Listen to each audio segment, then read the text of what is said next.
हम लोग देखेंगे द्वितीय अंग मराठा युद्ध जो हुआ वो 1802 से 1804 के बीच हुआ।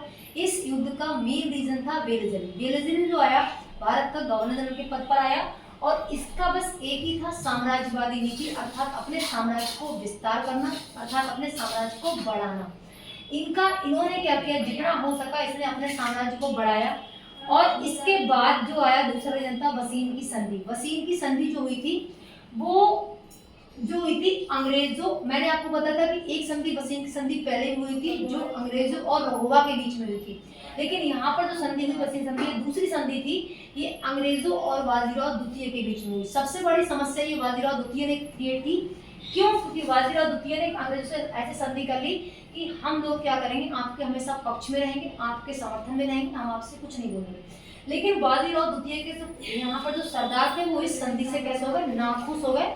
वो एक तरीके से उन्होंने कहा था कि आपने इस टाइप की संधि क्यों करी। इनका कहना था कि जो ये सहायक संधि इन्होंने जब करी थी बाजीराव द्वितीय ने, इन्होंने हैदराबाद का निजाम, अवध के नवाब और अनेक जो राजा थे जो रियासतें थी वो सब इस संधि के विरुद्ध में थे। इनका कहना था कि अगर आप इस टाइप की संधि करोगे तो हम आपका साथ नहीं देंगे।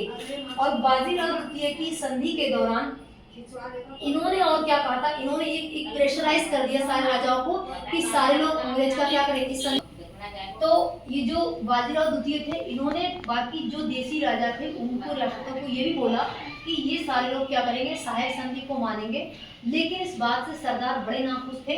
कौन? मराठा सरदार। इन लोगों ने क्या किया, उनके हृदय में क्रोध आ गया कि बताइए हम लोगों ने इतने अच्छे से अंग्रेजों को भगाने की कोशिश कर रहे हैं, लेकिन जो हमारे यहाँ के पेशवा हैं बाजीराव द्वितीय वो किसके पक्ष में चले गए, अंग्रेजों के। अंग्रेजों के पक्ष में चले गए। इस बात से इन लोगों ने क्या किया, गुस्सा में या क्रोध में आकर के लूट मार करना, चौथ, टैक्स लेना, ये सारी समस्याएं इन्होंने खुद क्रिएट कर दी।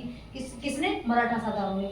और मराठा सरदारों को इन्हीं चीजों से क्या होगा, बहुत ज्यादा अशांति फैल गई और इस बात को लेकर क्या हुआ, काफी विरोध रहा। और लेकिन आगे चल के एक युद्ध हुआ जिसे बोलते हैं 4 मास का युद्ध। 4 मास के युद्ध में क्या हुआ था, 5000 सैनिक लेकर जो वेलेजली का भाई था जिसको बोलते हैं आर्थर वेलेजी क्या हुआ, 5000 सैनिकों को लेकर के इसने क्या किया, अहमदनगर पर हमला किया और अहमदनगर पर हमला करके उसको जीत लिया।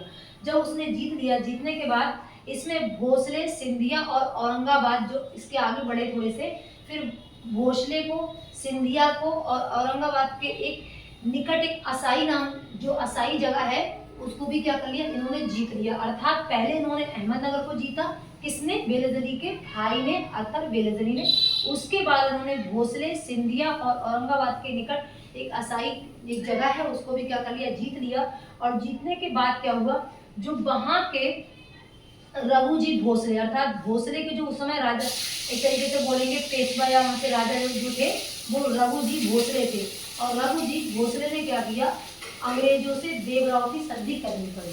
ठीक है, इससे आगे हम लोग देखेंगे नेक्स्ट वीडियो में।